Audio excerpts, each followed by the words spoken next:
الصلاة والسلام عليك يا حبيب الله. الصلاة والسلام عليك يا شفيع المذنبين.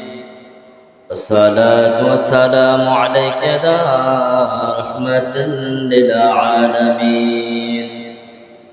الحمد لله الحمد لله وكفى، والصلاة والسلام على رسوله الكريم. أما بعد، فقد قال الله تعالى في شان حبيبه ومحبوبه ومعشوقه مخبرا وآمرا: إن الله وملائكته يصلون على النبي يا أيها الذين آمنوا صلوا عليه وسلموا تسليما. اللهم صل على سيدنا مولانا محمد وعلى آل سيدنا مولانا محمد. اللهم صل على سيدنا مولانا محمد وعلى آل سيدنا مولانا محمد. আল্লাহ তুমি দয়া করো, নসিব করো মদিনা। নূর নবীকে না দেখাইয়া আল্লাহ কবর দেশে নিও না। আল্লাহুম্মা সাল্লি আলা সাইয়্যিদিনা মাওলানা মুহাম্মদ ওয়া আলা আলি সাইয়্যিদিনা মাওলানা মুহাম্মদ। এই দুনিয়া পরে রবে, আমরা একদিন থাকব না। সবাই আমাদের ভুলে যাবে, নবী গো আপনি ভুলেন না। আল্লাহুম্মা সাল্লি আলা সাইয়্যিদিনা মাওলানা মুহাম্মদ ওয়া আলা আলি সাইয়্যিদিনা মাওলানা মুহাম্মদ।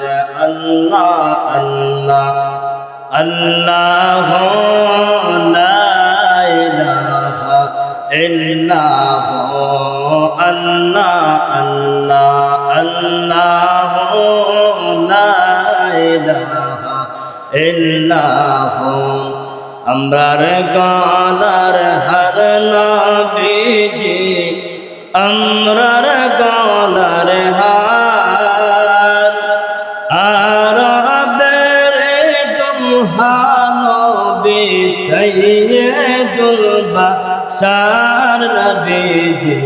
আল্লাহ আল্লাহ আল্লাহু লা ইলাহা ইল্লাহু আল্লাহ আল্লাহ আল্লাহু লা ইলাহা ইল্লাহু। মওতের তুফান চলবে যখন, নবী গো আমরা দয়া করে দিয়েন দেখা, উম্মত গুনাহগার নবীজি। আল্লাহ আল্লাহ আল্লাহু লা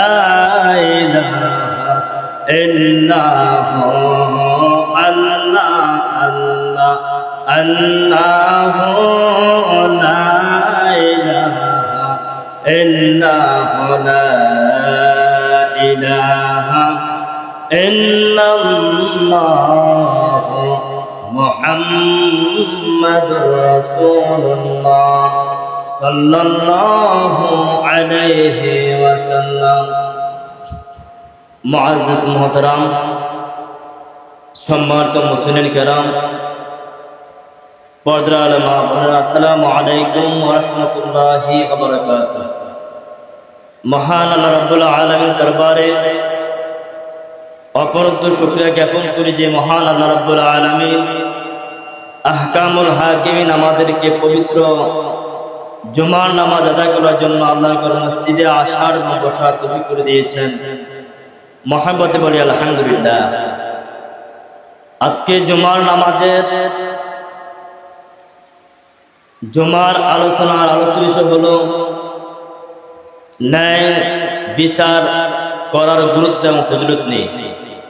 আল্লাহ রাব্বুল আলামিন জন্য হুজুর আকরাম সাল্লাল্লাহু আলাইহি সাল্লামের সাদাকায়ে কোরআনুল কারীম থেকে এবং হাদিস মুবারক থেকে আলোচনার বিষয়বস্তু আলোচনা করার তৌফিক দান করুন, আমিন। আল্লাহ রাব্বুল আলামিন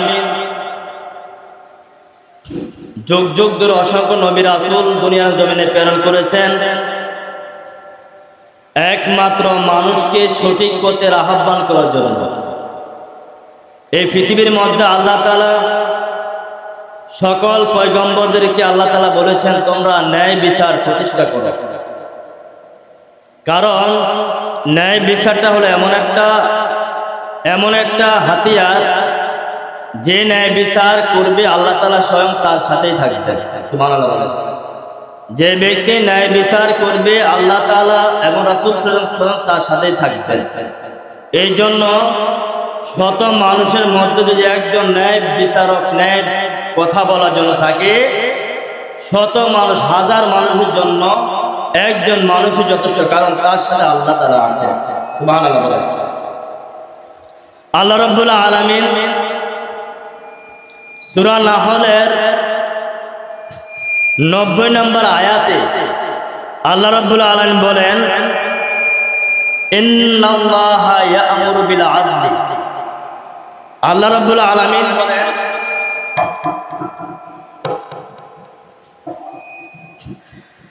ইন্নাল্লাহা ইয়া'মুরু বিল আদলি ওয়াল ইহসান ওয়া ইতাই যিল কুরবা ওয়া ইয়ানহা আনিল ফাহশাই ওয়াল মুনকার। আল্লাহ রাব্বুল আলামিন সূরা নাহলের 90 নম্বর আয়াতের মধ্যে আল্লাহ তাআলা বলেন নিশ্চয় আল্লাহ তাআলা বলেন নিশ্চয় আল্লাহ ইয়া'মুরু আদেশ দিয়েছেন, আল্লাহ তাআলা আদেশ দিয়েছেন ইয়া'মুরু বিল আদলি যেন ন্যায় বিচার করা হয়। সুবহানাল্লাহ বলেন। আল্লাহ তাআলা আমাদেরকে আদেশ দিয়েছেন যেন আমরা ন্যায় বিচার করি। যিনি আমার খালেক, যিনি আমার মালিক, যিনি রব্বুল আলামিন, যিনি সমস্ত কিছুর মালিক, সে আল্লাহ বলেছেন, সে আল্লাহ আমাদেরকে আদেশ দিয়েছেন যে ন্যায় বিচার করার জন্য, ওয়াল ইহসান এবং সৎ আচরণ করার জন্য,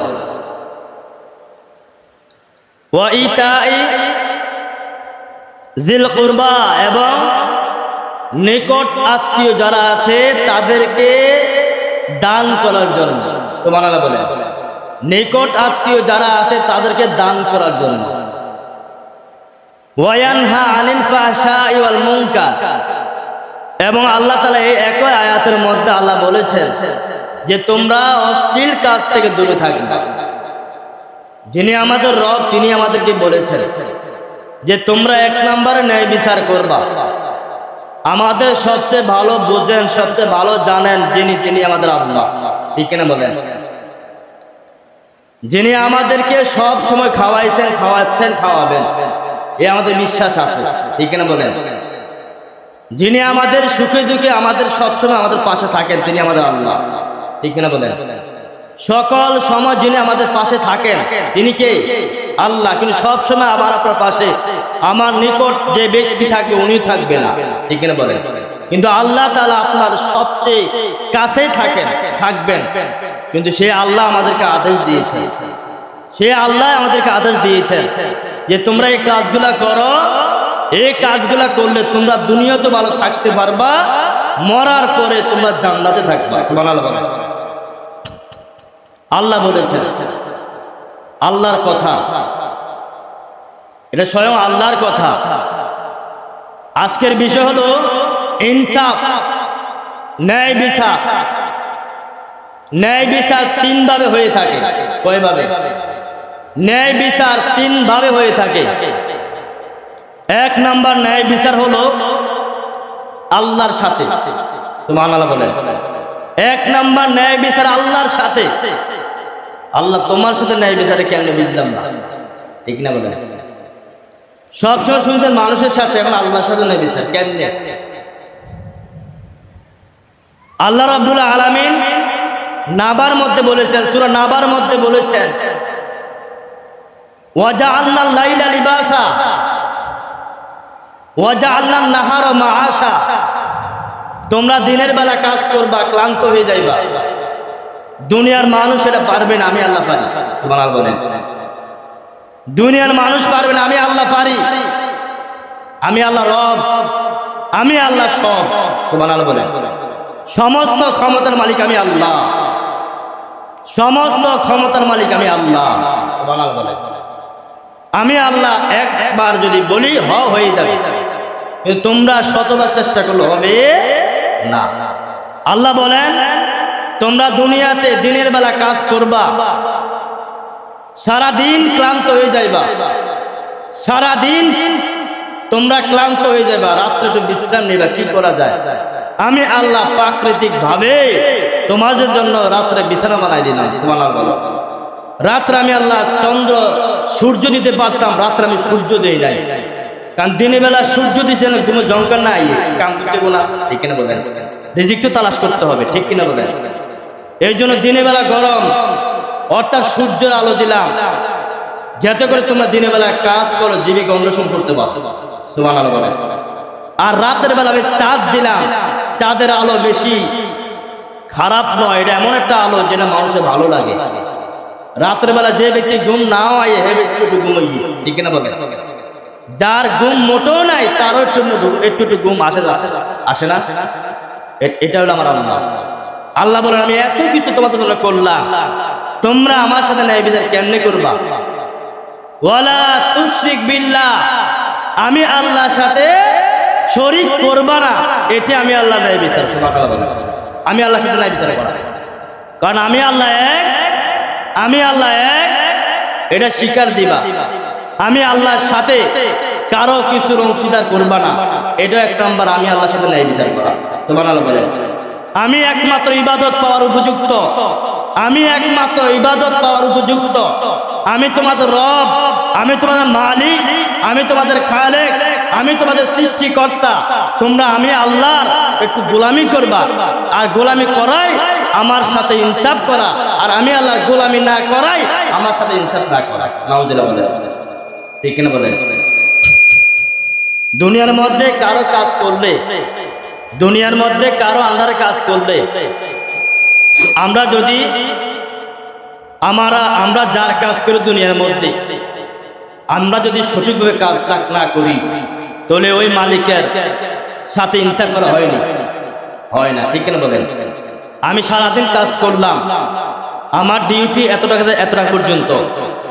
একটা এক্সাম্পল, আমি এই মসজিদে আপনাদের এখানে থাকি, যদি আমি মসজিদের মধ্যে আমার যে দায়িত্ব পালন না করে আমি যদি মাসের শেষে আমি আপনাদের কাছে হাজিরা গ্রহণ করি, এটা কি আপনাদের ইনসাফ হবে?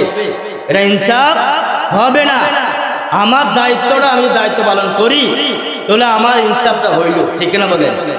মালিক তো আমাদেরকে, তিনি তো আমাদের এমন মালিক যিনি আমাদেরকে না চাইতো অনেক নেয়ামত দিয়েছেন, ঠিক কিনা বলেন?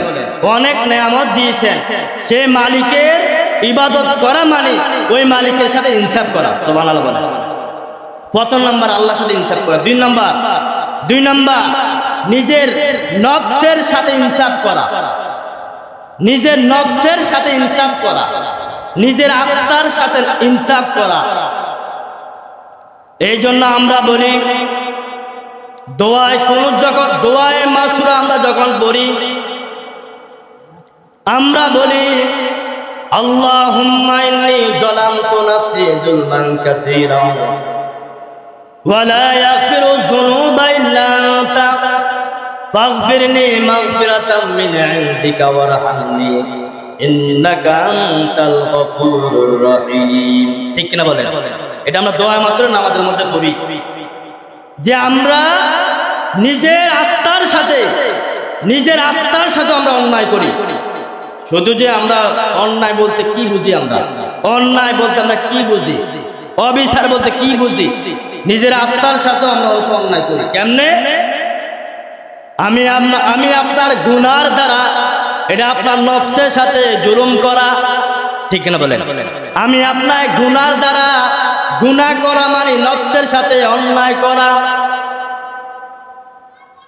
এই নফস এই আত্মাটা যদি আমি আপনি আল্লাহর ইবাদত বন্দি করতে পারি, আল্লাহ তাআলা বলেন এই আত্মাটা হয়ে যায় প্রশান্তিময় আত্মা। আর যদি আমি আপনি অন্যায় বিচার করি, নামাজ রোজা হজ যাকাত যা কিছু করা দরকার তা বাদ দিয়ে দিই, এটা হলো আমার নফসের সাথে আমার জুলুম করা, অন্যায় করা। নাউযুবিল্লাহ বলে তিন ভাবে হলো সকল সৃষ্টি জগতের সাথে ইনসাফ করা, সকল সৃষ্টি জগতের সাথে। এটা মানুষও আছে, অন্যান্য জীবজন্তু আছে। ঠিক না বলেন? মানুষের সাথে ইনসাফ করা, অন্যান্য জীবজন্তুর সাথে ইনসাফ করা। আল্লাহ রাব্বুল আলামিন তার প্যারা হাবিব সরকার আলম নূরে মুজাসসাম সাল্লাল্লাহু আলাইহি সাল্লাম বলেছেন কাল হাসর ময়দানে। কোন ময়দান? কোন ময়দান? হাসরের ময়দান। যে ময়দানে কি? যে ময়দানে আমার আপনার, যে ময়দানে আসমানের মধ্যে একটা খুঁটি থাকবে না। আসমানে এখনো খুঁটি নাই, আছে নাই? এখনো আসমানে খুঁটি নাই, কিন্তু পাহাড় আছে। সুবহানাল্লাহ বলেন। কি আছে? পাহাড় আছে। এই পৃথিবী থেকে 13 লক্ষ গুণ বড় হলো সূর্য। সূর্যটা কত বড়? এই পৃথিবী থেকে 13 লক্ষ গুণ বড়। সুবহানাল্লাহ বলেন।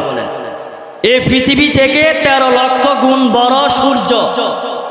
আর সূর্য যদি আমরা এখান থেকে তাকাই, দেখা যায় একটা ফুটবলের মতো। ঠিক না বলেন? না মিথ্যা বললাম? এই সূর্যটা পৃথিবী থেকে 13 লক্ষ গুণ বড়। এই সূর্যটার 12টা মুখ আছে। এত উপর থেকে সূর্যের আলো দেয়, আমরা গরমে সহ্য করতে পারি না। ঠিক না বলেন? এত উপর থেকে সূর্যটা আলো দেয় পৃথিবীর মধ্যে।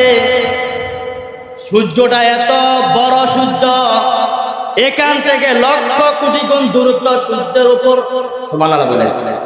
এত উপর থেকে সূর্য আলো দেয়, আমরা আলোর ওই প্রখরতা সহ্য করা সম্ভব হয় না। আমরা গরমকালে অনেক কষ্ট পাই। ঠিক না বলেন? অনেক কষ্ট পাই। ফাঁকা বাদ দিয়ে এসি আমরা সবাই ব্যবহার করি অনেক জায়গায়। মানুষ এমন সিদ্ধান্ত নিয়ে এসি ব্যবহার করতে হবে যে গরম।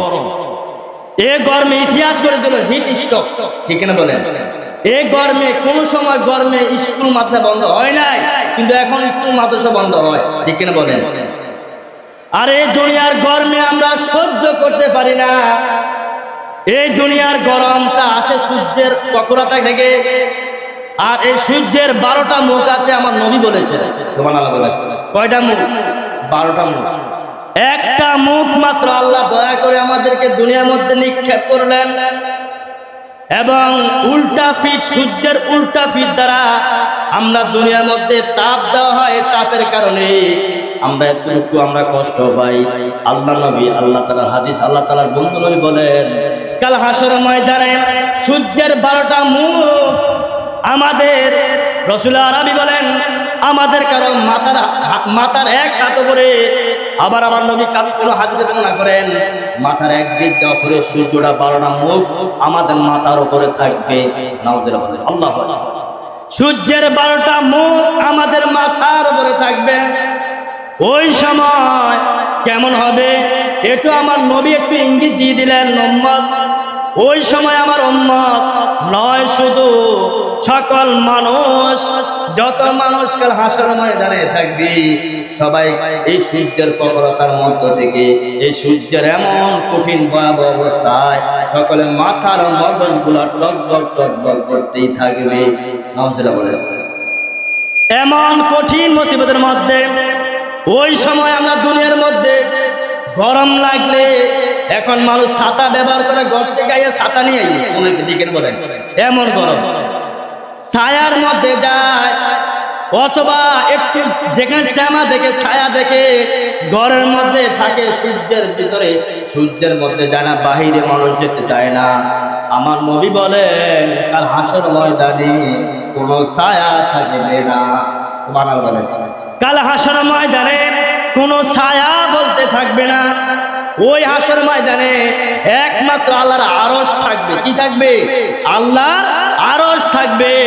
ওই আরশের মধ্যে আমার নবী বলেন আমি আল্লাহ তাআলা বলেন আমার আরশের নিচে 7 শ্রেণীর লোক আমি আরশের ছায়ার নিচে থাকবে। সুবহানাল্লাহ বলেন। আমি আল্লাহর আরশের ছায়ার নিচে 7 শ্রেণীর লোক থাকবে, 7 ধরনের লোক থাকবে। সুবহানাল্লাহ বলেন। এখন দেখবেন আজকে যখন হাদিসে বলবো এই 7 ধরনের লোকের মধ্যে আমরা আসেনি। রাসূলের হাদিস মানলে নাজাত, না মানলে একদম জাহান্নাম। ঠিক না বলেন? না মানলে একদম সোজা জান্নাত। আরে কাল হাসর ময়দানে বিচার তো হবে না, আগে তো বাঁচন লাগবে গরম থেকে। ঠিক না বলেন? আর দুনিয়াতে বাঁচার জন্য কত রকম ব্যবস্থা করি আমরা। ঠিক না বলেন?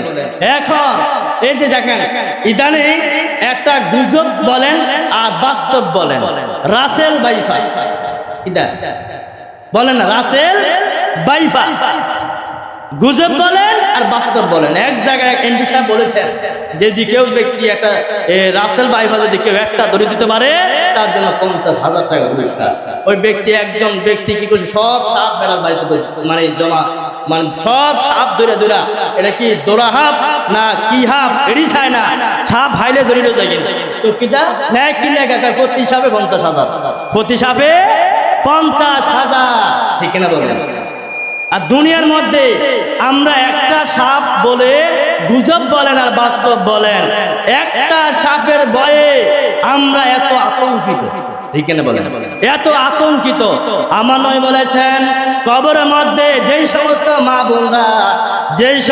মা বোনরা একটা চুল যদি কোনো বেগানা পুরুষ দেখে তার কবরে 99টা সাপ তার কবরে থাকবে, তাকে এমন সবল মারবে। আমার নবী বলেন ওই কবরের সাপ যদি দুনিয়ার মধ্যে একটা নিঃশ্বাস ফেলায়, কোন প্রান্তে যদি একটা নিঃশ্বাস ফেলায়, আমার নবী বলেন তামাম পৃথিবীর মধ্যে যে সবুজ ফসল আছে একটা সবুজ ফসল থাকবে না, সব সবুজ বদলে যাবে। সুবহানাল্লাহ।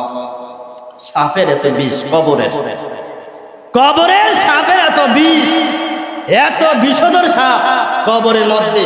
যে সমস্ত মা বোনরা একটা চুল দেখা যাবে, বেগানা পুরুষ একটা চুল দেখবে। এখন তো আমাদের মা বোনরা চুল কয়টা আছে এগুলো বেগানা ফেলতে। ঠিক না বলেন? না মিথ্যা বললাম? মানে গনার সুযোগ তৈরি করে দেয়, এমন চুল রাখে। আল্লাহ তাআলা যদি আল্লাহ জানে এই সমস্ত মা বোন জন্য কেমন সাবধান রাখছে, কেমন সাবালা রাখছে। আর বলেন না বাস্তব তো এটাই। রাসেল বাইফার যদি আমরা এত ভয় পাই, মা বোনরা অনেক ভয় পায় সাপ দেখলে বা একটু কিছু দেখলে ভয় বেশি পায়, পুরুষের চেয়ে বেশি মা বোনরা পায়। এই জন্য মা বোনদের এই ওয়াজটা নবী বলেছেন কথা মিথ্যা হবে, কথা সত্যি হবে। আমি বললে হয়তো কথা মিথ্যা হইতে পারে। ঠিক কিনা বলেন? নবীজি বলেছেন একটা চুল যদি আমার কোন মা বোনদের কোন বেগানা পুরুষ দেখে, ওই মা বোনরা কবরে যাওয়ার সাথে সাথে আল্লাহ তাআলা তার জন্য কবরের মধ্যে 99টা সাপ, বিষধর সাপ রাখবে। যে সাপ কামড় দিলে আহা বাঁচার কবরে কোনো মরণ নাই। কবরে কোনো মরণ একবার, মরণ কয়বার? মরণ একবার। এই মরণ পরে কবরের মধ্যে আমি আপনি মারা যাব, আবার আল্লাহ জীবিত করে দিবেন, মারা যাব আবার আল্লাহ জীবিত করে দিবেন।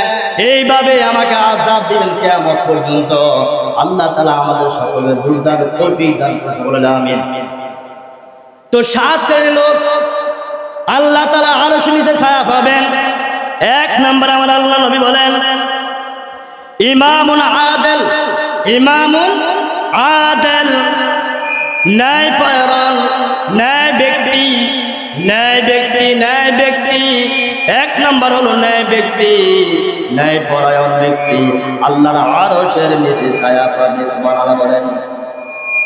এক নম্বরে ন্যায় পরায়ণ ব্যক্তি আল্লাহর আরশের নিচে কি পাবে? ছায়া পাবে।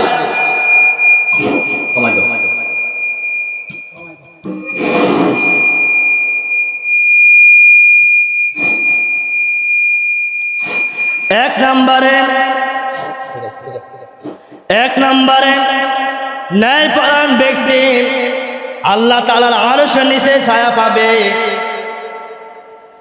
ন্যায় পরায়ণ ব্যক্তি এক নম্বরে আল্লাহর আরশের নিচে ছায়া পাবে।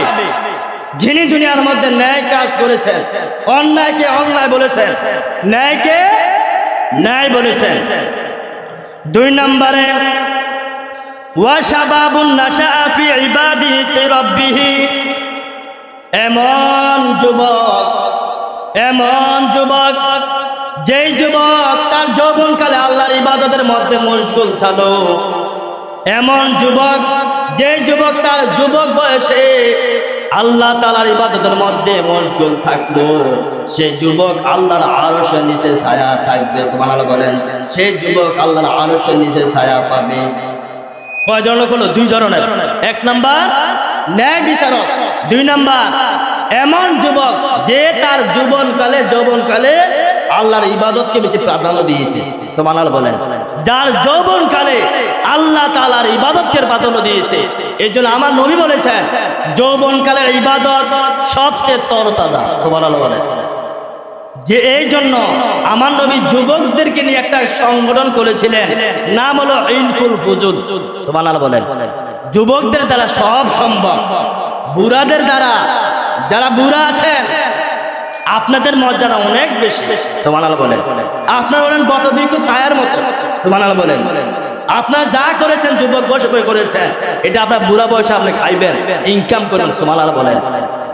যুবক বয়সে ইবাদত যদি করে কোন বুড়া মানুষ, বৃদ্ধ বাবা যদি বুড়া হয়ে যায়, তখন যদি কোনো ইবাদত না করতে পারে, ওই যুবক বয়সী ইবাদতের কারণে আল্লাহ তাকে মাফ দিয়ে দিবেন। সুবহানাল্লাহ বলেন। এই জন্য যৌবনকালের ইবাদত সবচেয়ে উপকারী। সুবহানাল্লাহ বলেন। তিন নাম্বার ওয়ারাজুলুন কলবুহু মুআল্লাকুন ফিল মাসাজিদ, তিন নম্বরে এমন ব্যক্তি যে ব্যক্তির অন্তর মসজিদের সাথে সম্পর্ক থাকে। সুবহানাল্লাহ বলেন। কলবু মুআল্লাকুন ফিল মাসাজিদ, এমন ব্যক্তি যে ব্যক্তির অন্তরটা মসজিদের জন্য সব সময় কাঁদে। সুবহানাল্লাহ বলেন। সব সময় মসজিদে তার যেতে ছটফট করে। এমন ব্যক্তি যখন মসজিদে আযান হয়, ওই সময় ওই ব্যক্তি মসজিদ ছাড়া আর কিছুই বোঝে না। সুবহানাল্লাহ বলেন। কারণ মুসলমান তো এটাই হবে, মুসলমান তো তাকেই বলে যে আল্লাহ ডাকে সাড়া দেয়। সুবহানাল্লাহ বলেন। তো মুসলমান কি করেন নাকি? মুসলমান তো সেই যে আল্লাহকে বেশি ভালোবাসে। সুবহানাল্লাহ বলেন। রাসূলকে ভালোবাসে। আর আল্লাহ তার রাসূলকে ভালোবাসার মাধ্যম কি? আমরা আল্লাহও দেখি নাই, নবীও দেখি নাই, দেখছি সাহাবায়ে কেরামদেরকে দেখি নাই। তো আমার নবী উম্মত যদি আমাকে আশিকে রাসূল দাবি করোই, তাহলে আমার রেখে যাওয়া আমার যে আমি যা রেখে গেছি কোরআন এবং হাদিস, এগুলাকে একটু ভালো করে ধরো। সুবহানাল্লাহ বলেন। এটাই আমি আল্লাহর ভালোবাসা, আমি নবীর ভালোবাসা। সুবহানাল্লাহ বলেন। এটাই আমি নবীর ভালোবাসা, কারণ আমরা তো নবীকে দেখি না। আর যদি এগুলো মানতে পারি, সুন্দরভাবে নবীর আদর্শ জীবন করতে পারি, তাহলে দেখবেন একদিন আমার আপনার নবী আমার ভাঙ্গা করে আমার নবী হাজির হবেন। উম্মতকে উম্মত বলে দুনিয়া তো স্বীকার দিবেন। কবর গেলে নবীকে আমরা চিনতেই পারবো। সুবহানাল্লাহ বলেন। এমন হাজার নজির আছে, এমন হাজারো প্রমাণ আছে যে নবী দুনিয়ার মধ্যে যেমন ইমাম গাজ্জালী রহমতুল্লাহ আলাইহি, তিনি নবীর আমল ছিলেন না, তিনি একজন আলেম। ওই আলেম আল্লাহকে 99 বার স্বপ্ন দেখেছেন, এবং কি আমার নবীকে এমনও আশিকে রাসূল আছেন যারা আমার নবীকে অসংখ্য স্বপ্ন দেখেছেন, অসংখ্যবার স্বপ্ন দেখেছেন। তাদেরকে যদি প্রশ্ন করেন আপনি কি নামাজ বিধি আমার নবীকে দেখেছেন, উনি বলবেন না, আমার কাছে নামাজ ছিল, নবীর সুন্নাত ছিল, আল্লাহর ইবাদত ছিল। সব কিছু মিলায়া নবী বলেন আমি রওজাতে জীবিত আছি, আমি রওজায় জীবিত, আমার এই উম্মতকে আমার পছন্দ হয়ে গেছে, তাকে দিদার না দিল নাই হয়। সুবহানাল্লাহ। নবীর দিদার, নবী ইচ্ছা হলে সব জায়গায় দিদার দিতে পারে, যদি আমরা ওইরকম উম্মত হতে পারি। ঠিক কিনা বলেন? যে নবী কবরে আসতে পারেন, নবী যদি কবরে আসতে পারেন, সকলে কবরে আসে না নবী? ওমা কুনতা তাকুলা ফি হাযার রাজুল, আমার নবী কবরে আসবেন, সকলের কবরে আসবেন। যারা ঈমানদার আশিক রাসূল তারা নবীকে চিনবেন। সুবহানাল্লাহ বলেন। তারা নবীকে চিনবেন। ইয়া রাসূলুল্লাহ, ফেরেশতা বলে আমান তাকুলা ফি হাযার রাজুল, এই যে দাঁড়ায় আছেন যিনি, তিনাকে তুমি চিনো? ওই যদি আশিক রাসূল হয়ে থাকে বলবে জিনার জন্য পাগল ছিলাম, চিনি তো নি। সুবহানাল্লাহ বলেন। তিনি চিনতে পারবেন, কারণ চিনার জন্য কেন চিনবেন? কারণ তিনি চিনার জন্য আল্লাহ সে পাওয়ার দিয়ে দিবে। এই পাওয়ারটা আসবে কোথা থেকে? যদি সে দুনিয়াতে ওইরকম করতে পারে। সুবহানাল্লাহ। এই জন্য 3 নাম্বার, এমন ব্যক্তি যার অন্তরটা মসজিদের সাথে সম্পর্ক ছিল আড়ার মতন লেগেছিল। মসজিদের সাথে তার অন্তরটা একদম আড়ার মতন লেগেছিল। মসজিদের ভালো দিক খারাপ, ভালো দিকগুলা কিভাবে মসজিদ রক্ষণাবেক্ষণ, কিভাবে মসজিদ সুন্দর করা যায়, কিভাবে মসজিদ ইবাদত বন্দি করলে সুন্দর হওয়া যায়, সব দিক দিয়ে যে ব্যক্তি যার মনটা মসজিদের দিকে বেশি থাকবে, যার মসজিদের দিকে মনটা থাকবে, আমার নবী বলেন ওই ব্যক্তি কাল আসর ময়দানে আরো সে নিচে ছায়া পাবে। সুবহানাল্লাহ বলেন। কথা লেখা আল্লাহ নবীর। 4 নাম্বার, ওয়ারাজুলানে তাহাব্বা ফিল্লাহ ইজতামা আলাই, এমন দুই ব্যক্তি যারা পরস্পরকে ভালোবাসে আল্লাহর জন্য এবং পরস্পর বিচ্ছিন্ন হয় আল্লাহর জন্য। যে ব্যক্তি মনে করেন একজন ব্যক্তি হক কথা বলেছে, হক কথা বলার পর আপনি ওই ব্যক্তিকে সাপোর্ট দিলেন, মানে ভালোবাসলেন, আমার নবী বলেন যে ব্যক্তি যার সাথে সম্পর্ক দুনিয়াতে থাকবে কাল হাসর মানে তার সাথে হবে। সুবহানাল্লাহ। একজন ভালোবাসবেন মানুষ তাকে যিনি আল্লাহর পথে থাকে, যিনি সত্য হক কথা বলে, জিনার ভিতরে হারাম নাই, জিনার ভিতরে আল্লাহর নাফরমানি নাই, তার সাথে থাকবে। ঠিক কিনা বলেন? তাকে ভালোবাসবেন, দেখবেন তার সাথে আমরা কাল হাসরের ময়দানে জান্নাতে যেতে পারবেন। সৎসঙ্গ স্বর্গ, এটা কথা আছে না? সৎসঙ্গ স্বর্গবাস, অসৎ সঙ্গে সর্বনাশ। এটা কিন্তু হাদিস। এটা কি হাদিস? আমার বলেছেন আপনি দুনিয়াতে যাকে ভালোবাসবেন তাকে আল্লাহর জন্য ভালোবাসবেন, রাসূলের জন্য ভালোবাসবেন, তাহলে আপনি দুনিয়ার মধ্যে তাকে ভালোবাসার কারণে আল্লাহ তাআলা ওই ব্যক্তিকে মায়া করে, ওই ব্যক্তিকে ভালোবাসার কারণে আপনাকে জান্নাত দিয়ে দিবেন। সুবহানাল্লাহ। আর দুনিয়াতে যার সাথে আপনি সম্পর্ক ছেদ করবেন, সম্পর্ক বিচ্ছিন্ন করবেন, তা হবে আল্লাহর জন্য। সম্পর্ক ছেদ হবে কিভাবে? যদি সে আল্লাহর নাফরমানি কাজ করে, আপনার যত সে বন্ধু হোক না কেন, আল্লাহর নাফরমানি কাজ করার কারণে সে এখন আপনার বন্ধু হতে পারে না, এখন সে আপনার শত্রু, কারণ সে আল্লাহর সাথে দুশমনি করেছে। ঠিক কিনা বলেন? সে আল্লাহর সাথে দুশমনি করেছে, এখন সে আমার কোনো রকমের বন্ধু হতে পারে না। তারপর দেখেন 6 নাম্বার দেখেন, ওয়ারাজুলুন দাওয়াতু ইমরাআতুন যাতা মানসা, এমন দানবীর, এমন সুন্দরী নারী যার অর্থ প্রভাবশালী, আর্থিক অবস্থা খুবই ভালো, এমন সুন্দর ধনবান নারী যদি আপনাকে টাকার অফারে, টাকার জন্য আপনাকে জিনা করতে আহ্বান করে, নাউজুবিল্লাহ বলেন। নবীজি তো এটা বলেছেন, নিশ্চয়ই জমানা আসবে। এই জমানাটা আমার নবীজি যা বলেছেন নিশ্চয়ই এই কথা বলছেন। এই জমানাটা যদি এখন নাও থাকে, হয়তো এমন জায়গাতে আছে আমরা জানি না, কিন্তু এটা সবার মধ্যে থাকবে। যেহেতু নবীজি বলেছেন এমন নারী, এমন টাকাওয়ালা নারী, ধনবান নারী, সুন্দরী নারী। এখন যদি একজন সুন্দরী নারী যদি কোনো ব্যক্তির আহ্বান করে, যাইব ঠিক না বলে? কারণ আমরা এত মানে ইমান এমন একটা জিনিস, একটা সুন্দরী নারী যদি আপনাকে মানে গোপনে অফার দেয় যে তুমি আমাদের জিনা করো, দেখবেন অনেক মানুষ পাতে পড়ে যাবে। ঠিক কিনা বলেন? অনেক মানুষ, না মিথ্যা বললাম, অনেক মানুষ। কারণ শয়তান তো আমাদের সবসময় দাওয়া দিতেছে, ওয়াসওয়াসা দিতেছে। ঠিক কিনা বলেন? তারপরে লাস্ট যেটা সেটা হলো ওয়াজামাল ফাকরা ইন্নী আখাফু রাজুলুন তাসাদ্দাকা বিসাদাকা, এমন ব্যক্তি যারা নির্জনে আল্লাহর জিকিরে তাদের চক্ষুগুলা ভিজে থাকে। সুবহানাল্লাহ। সব সময় হাঁটতে বসতে খাইতে আল্লাহর জিকির তার অন্তরে থাকে, কলবে থাকে, মুখে থাকে, এবং মুখের মধ্যে কলবে জিকির এবং চোখের মধ্যে আল্লাহ বয়ে পানি থাকে। সুবহানাল্লাহ। মানুষ তো আমরা সবাই মানুষ, সবাই কি মানুষ। এমন মানুষ আছে দেখবেন তার হাঁটার মধ্যে আল্লাহর জিকির মনে সত্যি আছে। সুবহানাল্লাহ বলবেন না? হাঁটতে আছে কিন্তু মনে মনে জিকির আনা বুঝতে আপনি বলতে পারবেন না, কিন্তু তার মনে মনে জিকির চলতেছে। এই জন্য এমন মানুষ হতে হবে আমরা সবসময় আল্লাহ জিকির করব। আমার আল্লাহ বলেছেন ফাজকুরুনি আযকুরুকুম ওয়াজকুরুনি ওয়ালা তাশকুরুন, যে তোমরা আমি আল্লাহর জিকির করো, আমি আল্লাহ তোমাদের জিকির করব। সুবহানাল্লাহ বলেন। অর্থাৎ তোমরা আমি আল্লাহ জিকির করবা, আমি আল্লাহর ইবাদতের মাধ্যমে, আর আমি আল্লাহ তোমাদের জিকির করব, আমি আল্লাহ নেয়ামত বাড়িয়ে দিই। সুবহানাল্লাহ। নেয়ামত দিয়ে আমি তোমাদের জিকির করব, মানে স্মরণ করব। এই জন্য ইনসাফ কায়েম করা, আমরা আসলে যেহেতু হাদিস এর মধ্যে চলে আসছে যে ইনসাফ কায়েম করা, ইনসাফ আমার ছেলে হোক, আমার মেয়ে হোক, আমার স্ত্রী হোক, আমার নবী ওটা বলেছেন যে ন্যায় বিচার করার ক্ষেত্রে যদি আপনার বাবা আপনার প্রতি অসন্তুষ্ট হয়ে যায়, করার কিছু নাই, করার কিছু নেই। আপনি ন্যায় বিচার, ন্যায় কথা বলতে হবে। সুবহানাল্লাহ বলেন। ন্যায় বিচার করতে হবে।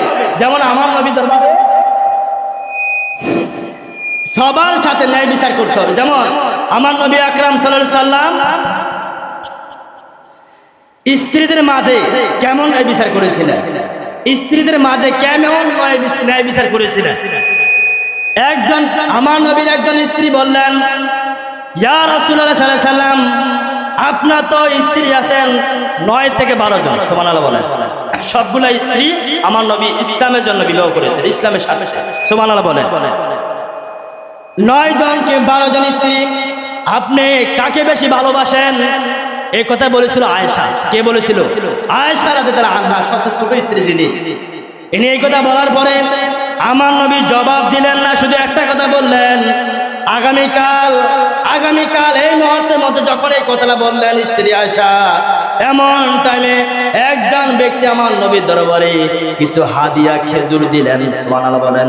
কিছু হাদিয়া খেজুর দিলেন। খেজুর আমার নবী খেজুরে ভাইয়া এবারে মুস্কি মুস্কি হাসতেছে যে আমি কাকে বেশি ভালোবাসি। আগামীকাল যার ঘরের মধ্যে আমি নবী, তোমাদের যার ঘরের মধ্যে যে স্ত্রীকে আমি খেজুর দিব, আমি নবী তাকে বেশি ভালোবাসি। সুবহানাল্লাহ বলেন। আমি নবী যাকে আমি খেজুর দিব, আমি নবী তাকেই বেশি ভালোবাসি। রাত হলো, রাতের বেলায় আমার নবী আকরাম সাল্লাল্লাহু আলাইহি ওয়াসাল্লাম দেরি করলেন না। দেরি না করে আমার নবী প্রথম বিবি খাদিজাতুল কুবরার কাছে গেলেন, গিয়ে বললেন আসসালামু আলাইকুম ওয়া রাহমাতুল্লাহ। এই কথা বলে আমার নবী, এই জন্য ঘরে ঢোকার আগে বিবিদেরকে সালাম দাও, এটা আমার নবীর সুন্নাত। সুবহানাল্লাহ বলেন। স্ত্রীদেরকে ঘরে ঢোকার আগে সালাম দেওয়া নবীর সুন্নাত। সুবহানাল্লাহ বলেন। সালাম দিলেন, খাদিজা রাদিয়াল্লাহু দরজা খুললেন, খোলার পর আমার নবী বললেন সালাম দিয়ে আমার নবী খেজুর দিলেন। খেজুর দেওয়ার পরে খাদিজা অত্যন্ত খুশি হয়ে গেলেন, আমার নবী আমি খাদিজাকে বেশি ভালো। সুবহানাল্লাহ বলেন। এরপরে দ্বিতীয় স্ত্রীর কাছে গেলেন, গিয়ে আবার সালাম দিলেন, দেওয়ার পরে দ্বিতীয় স্ত্রী দরজা খুললেন, খোলার পরে আমার নবী তাকে খেজুর দিলেন, আর বললেন কাউকে কিছু বলো না, কাউকে কিছু বইল না। এইভাবে সকল স্ত্রীর কাছে দুইটা করে খেজুর দিলেন। দিনের বেলা আমার নবী রাত্রে বলেছেন কারো কাছে বলবা না আমি যে তোমাকে খেজুর দিয়েছি। সুবহানাল্লাহ বলেন। যেটা নিচুপ থাকবা। দিনের বেলা যখন হলো, আয়েশা বলে আমার নবী আমাকে বেশি ভালোবাসেন, কারণ আমার নবী কালকে রাত্রে আমাকে খেজুর দিয়েছে। মনে মনে খাদিজা কয় আমি নবীকে বেশি ভালোবাসে, কারণ আমি নবীকে কালকে রাত্রে আল্লাহ তাআলা রাসূল খেজুর দিয়েছে। এইভাবে সবাই বলতেছেন নবী তো আমাকে ভালোবাসে, কারণ আমাকে রাসূল খেজুর দিয়েছে। আসলে কি খেজুর কি একজনকে দিয়েছে না সবারই দিয়েছে? কয়টা করে দিয়েছে? এটার নাম ইনসাফ। এটার নাম কি? ইনসাফ। আপনি ইসলামের মধ্যে আপনি সব জায়গায় ইনসাফ করবেন। আপনি 100 জন না 1000 মানুষের মধ্যে আপনি ইনসাফ করবেন, দেখবেন আল্লাহ তাআলার রহমত বিরাজমান করবে। সুবহানাল্লাহ বলেন। আমার নবী আকরাম সাল্লাল্লাহু আলাইহি সাল্লাম যখন দুনিয়াতে আগমন করেন, ওই সময় মানুষ ছিল জানোয়ারের মতো। নাউজুবিল্লাহ বলেন। মানুষ জানোয়ার থেকে বেশি ছিল, এমন মানুষ ছিল যে আপন বাবা মেয়ের সাথে দর্শন করতো, নাউজুবিল্লাহ বলেন। ওই বলেন ওই সময় জমানা কেমন ছিল, ভালো না খারাপ? আপন বাবা মেয়েকে জিন্দা দাফন করতো, নাউজুবিল্লাহ বলতেন না। ওই জমানা কেমন ছিল, খারাপ ছিল না? এখন তো আমরা অনেক ভালো আছি, ঠিক কিনা বলেন? এখন তো আমরা মেয়েদেরকে, আমাদের মেয়েদের কত আমরা আদর করি, স্নেহ করি, মায়া করি, ঠিক কিনা বলেন? কত আমরা আদর করি, ঠিক কিনা বলেন? কিন্তু ওই সময় ওই জামানার বাবারা মেয়েদেরকে দাফন করতো। আমার নবী দুনিয়াতে এসলেন, আমার নবী একজন, আমার নবী বলে আমি একজন নয়, আমার সাথে আমার আল্লাহ আসেনি। আমার নবী ওই অন্ধকারের জমানায়, ওই জাহিলিয়াতের জমানায় আমার নবী হক কথা বলেছেন, ইনসাফ কায়েম করার জন্য আল্লাহ তাআলা পাঠাইছেন। আমার নবী অসংখ্য নিজের রক্ত জমিনে জড়ছে, তারপরও আমার আল্লাহ নবী আমি আল্লাহ আপনার সাথে আছি, সুবহানাল্লাহ বলেন। সেই নবীর দ্বারা এমন ভয়াবহ জামানায় আমার আল্লাহ তাআলা নবীকে ওই জামানার লোকরা শেষ পর্যন্ত আল আমিন বলেছেন, সুবহানাল্লাহ বলেন। আমার নবীকে আল আমিন বলেছেন, মানে সত্যবাদী বলেছেন, এমন খারাপ জামানায়। আর এখন তো আমরা খুব মানে সুন্দর ইসলাম পেয়েছি। আসলে আমরা অবশ্যই বলি জামানা খারাপ হয়ে গেছে, যদি সন্তান যদি অন্যায় করে আমরা অন্যায় প্রতিবাদ না করি, কি কই জামানা খারাপ হয়ে গেছে। আর জামানা খারাপ হয় নাই, আমরা মানুষ খারাপ হয়েছি, ঠিক কেন বলেন? আমরা মানুষ খারাপ হয়েছি। আমার নবী বলেছে তোমরা কখনো জামানাকে গালি দিবা না, নাউজুবিল্লাহ বলেন। জামানাকে গালি দেওয়া আমার নবী বলেছে এটা অত্যন্ত গুনাহের কাজ, কারণ জামানা কাল এটা আল্লাহর হুকুমে হয়। মানুষ যদি ভালো হয় জামানাও ভালো হবে, সুবহানাল্লাহ বলেন। মানুষ যদি ভালো হয় এই মানুষের কারণে আল্লাহ পরিবেশটা সুন্দর করে দেয়, সুবহানাল্লাহ বলতেন না? আমার নবী যখন এসেছেন জাহিলিয়াতের জমানা সমস্ত রহমত হয়ে গেছে, সুবহানাল্লাহ বলেন। নবী যখন এসেছেন নবীর পরে আবু বকর হয়েছে, ওমর হয়েছে। যে ওমর ইসলাম গ্রহণ করার আগে ওমরকে দেখতে, ওমর এমন ছিলেন যে ওমরের ভয়ে অনেকে ইসলাম ধর্ম গ্রহণ করলো এটা গোপন রাখতো, সুবহানাল্লাহ বলেন। ওমরকে এত ভয় পেত, সে ওমর তো ইসলাম ধর্ম গ্রহণ করেছে। আমার নবীকে জোর করে করেছেন, নবী ইনসাফ দেখে, নবীর ভালোবাসা দেখে, নবীর সততা দেখে, নবীর ভিতরে যে তাকওয়া দেখে ইসলাম ধর্ম সবাই গ্রহণ করেছেন। আল্লাহ তাআলা আমাদেরকে সবাইকে বুঝা তৌফিক দান করুন, আমিন। ওয়া মা তাওফীক ইল্লা বিল্লাহ। আসসালামু আলাইকুম ওয়া রাহমাতুল্লাহ। যারা পড়ে আসছেন